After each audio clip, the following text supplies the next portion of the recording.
Coming up on today's Airborne, a UK aviation legend is gone. WingX Pro7 has a new update, and Tecnam's largest order ever.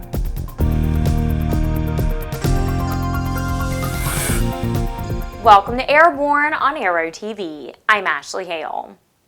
A legend of aviation in the UK passed away. Wing Commander Ken Wallis, who was instrumental in the development of the autogyro, was 97 years old. The UK newspaper, the Eastern Daily Press, reports that Wallis allegedly cheated on his eye test in order to become a bomber pilot in World War II. He was awarded the Bomber Commander Medal after waiting 71 years for the recognition. A biography posted on the Ken Wallis Autogyro's website says he was born in 1916 in Ely and had a long career as an inventor. He reportedly developed the first electric slot car racetrack and a spy camera that could be worn as a wristwatch. He was also the developer of Wallis autogyros, built for survey, reconnaissance, research, and military purposes. They were not made available for sport flying. He held 34 world autogyro records for speed, altitude, and circuit flying, and had flown as Sean Connery's stunt double in the James Bond film You Only Live Twice. A friend of ANN's, Wallis was a unique and truly iconic aviator, and we will miss him. The newest version of WingX Pro7, version 7.1, supports the recently TSO'd NavWorx ADS600-B transceiver, making WingX Pro7 the first major mobile aviation app to support ADS-B out transceivers, the company said in a news release Tuesday. The FAA has mandated ADS-B out in all airplanes by 2020. Airplanes equipped with ADS-B out have superior situational awareness because they're able to receive more complete ADS-B traffic information. WingX Pro7 now also supports Guardian Avionics Aero-454, an FAA TSO certified remote mount device that receives GPS data from a wide range of FAA certified equipment. Now, when a pilot is flying the airplane with his or her Garmin GPS device and the Aero-454, WingX Pro7 will automatically display the GPS information in its powerful moving map. Russia's ChelAvia confirmed its continuing investment in significantly expanding its fleet of Tecnam aircraft by placing the largest order ever with Tecnam. Valued at 11 million euros, $14.5 million. The order was placed recently at the Russian aerospace trade show. The purchase agreement will see ChelAvia adding new and upgrading variants of both the Tecnam P2002 JF Single and P2006 T Twin.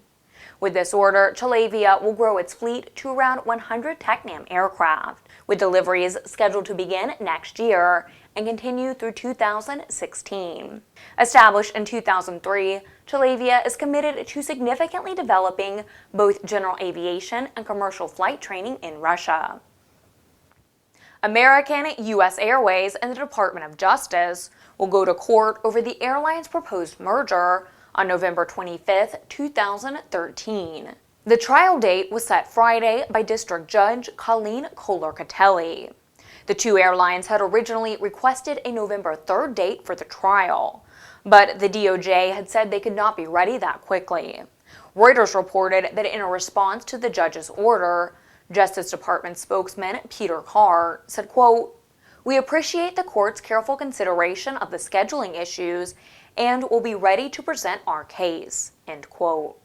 The airlines released a joint statement saying, quote, "We are confident in our case and eager to get to court. We are optimistic that the judge will agree that the benefits of this merger for both workers and consumers alike will help to create a stronger aviation system," end quote.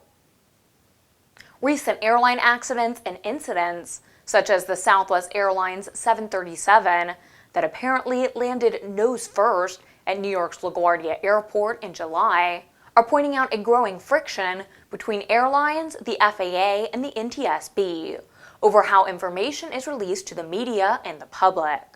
Social media is increasing the pressure for more rapid release of information. In a statement, the MTSB said social media, like Twitter, is a valuable tool and is being increasingly used by journalists because it allows them to better meet deadlines. Southwest senior accident investigator Dennis Post said at a safety conference in Vancouver, British Columbia, that social media have drastically altered the way the airline conducts initial investigations. He called the passengers who are willing and even eager to share information the first investigators. But Logan said that the cacophony of tweets and videos could be more confusing to the public than enlightening, and could lead to public relations problems during significant events. You're watching Airborne, more in a moment. Since its inception, Redbird Flight Simulations has been dedicated to developing new training technologies and processes in an ongoing effort to make aviation safer, more affordable, and more accessible. Consider Redbird's flagship flight training device, the FMX, a superior quality, full-motion, feature-rich advanced aviation training device priced with real-world flight training organizations in mind. With standard features that are anything but standard, such as wraparound visuals, a fully enclosed cockpit, quick change configurations, scenario-based training compatibility, and of course, an electric motion platform, the FMX serves up a level of realism that is simply unavailable in other training devices on the market. For more information on Redbird flight simulations, the Redbird FMX, and Redbird's entire line of flight training devices, visit www.redbirdflightsimulations.com.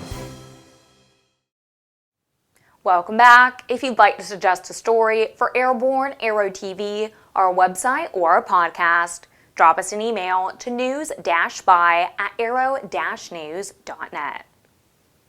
Lobo, the Lancair owner and builders organization, is partnering with Lancair International Incorporated to plan and organize the third annual Lobo Lancair Landing, scheduled for October 4th through the 6th, 2013, at the Hilton Greenville in Greenville, South Carolina, and preceded by Lobo's ground school on October 3rd. All are welcome to register for an educational event uniting Lancair owners and other enthusiasts with those who supply and support them. The Lancair Owners and Builders organization promotes the safe use of Lancair aircraft through education, training, and fostering communication between members. The FAA has issued an SAIB for Cirrus Design Corporation's Model SR-22 airplanes equipped with ice protection.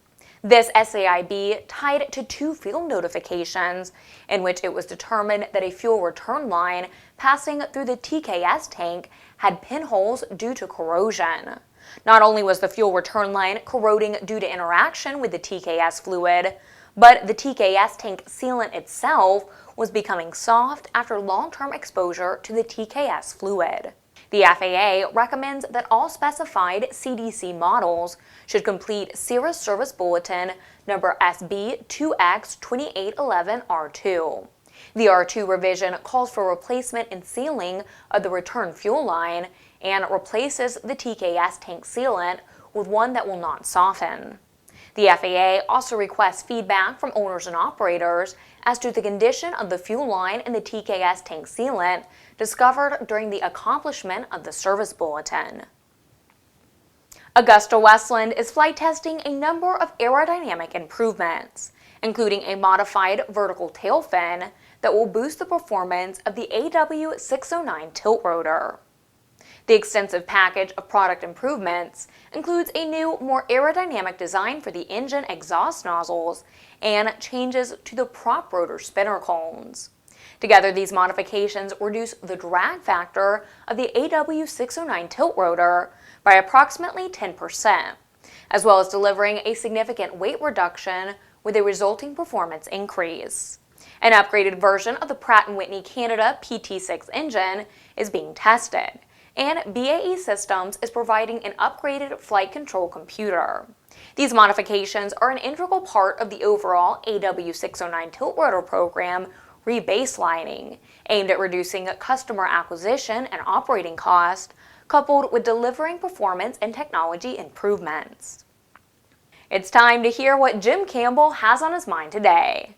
This week, Jim has some thoughts on why aviation can't or doesn't sell. Here's Barnstorming. Thanks, Ashley. Hi, folks. Let's get off the beaten track a little bit and talk about something that we saw more than we wanted to at Oshkosh, and to a certain extent a greater percentage than we've ever seen in the past, and something that we feel speaks very poorly for the future of aviation. And that's simply this. So much of aviation is built around the businesses that are part of it. If those businesses do not communicate, do not market, do not present themselves well, they're not going to sell well. We're not going to buy their products. And the overall impact on aviation is going to be one that's quite negative. Well, I realize it's all the rage these days to pick on small business and pick on the fat cats and pick on this and pick on that. But the fact of the matter is, without those businesses, our industries don't survive.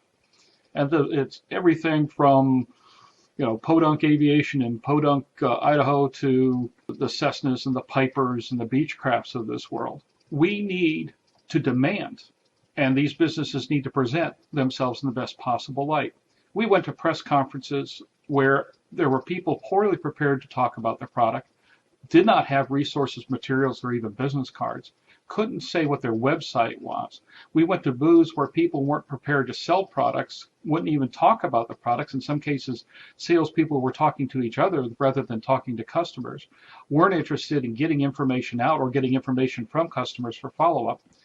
There was a general lack of presentation, there was a general lack of salesmanship, and there was a general lack of professionalism that if I'm an aviator looking at a product, I want to know that my company is acting professionally. I want to know that they're acting ethically. I want to know that they're out there proud of their product and doing amazing things with it and just doing everything they possibly can to get that product in front of me and showing me how great they are. We didn't see that a lot at Oshkosh. We did saw it in bits and pieces. There are some very good companies out there. I mean, you want to see massive salesmanship and backing it up with great products. There was plenty of it. But there was also plenty of amateurism, and it scared the bejesus out of all of us because we can't survive this way. These aviation businesses have to exhibit the utmost in integrity. We've had some real disappointments this year, and you're going to be hearing a lot more about that down the line, especially with a book I'm going to be doing next year about one of the most egregious situations we've seen in a lack of integrity in a general aviation manufacturer. But we need to believe in them. They need to be exhibiting their professionalism. And there has to be a massive, significant effort to raise the bar in professionalism, to raise the bar in salesmanship and marketing, and to make sure that good products get a chance to make their best presentation to a market that really does want to fly, really does want to see these products, really does want to find value so that they can part with their hard-earned dollars and get back into aviation in the way that they want to. Think about it. If you got any examples of your own out there, both from either the side of being a manufacturer or side of being the customer, we'd love to hear it. And you're going to be hearing a lot more on this subject from us in the future. For the Aero-News Network, Airborne, and Aero-TV, I'm Jim Campbell. When you think about activities for non-agenarians, aerobatic airshow pilot is probably not something that comes immediately to mind. But up until recently, it was at the top of the list for 90-year-old Doug Gregory, who lives in the UK. A former RAF pilot, Gregory said he will finally give up flying in air shows, but not flying. Gregory flew 67 missions into Germany during World War II, according to a report in the UK newspaper, The Mail. Despite suffering a brain hemorrhage in 1947 and being told he would never fly again, his passion for flying manifested itself in a replica World War I SC-5A biplane that he built himself. Now at 90, he says he's having difficulty getting into and out of the bipe. As much as it pains him, he's put the SE-5A replica up for sale. But that won't keep him out of the air. He told the paper, quote, "I plan to stop flying when I die. It's the place where I want to be, up in the air. It's just wonderful," end quote. Well, that's our program. Remember, you can get comprehensive, real-time, 24/7 coverage of the latest aviation and aerospace stories anytime at aero-news.net. And please join us again next Tuesday for a new edition of Airborne. I'm Ashley Hale. Thanks for watching.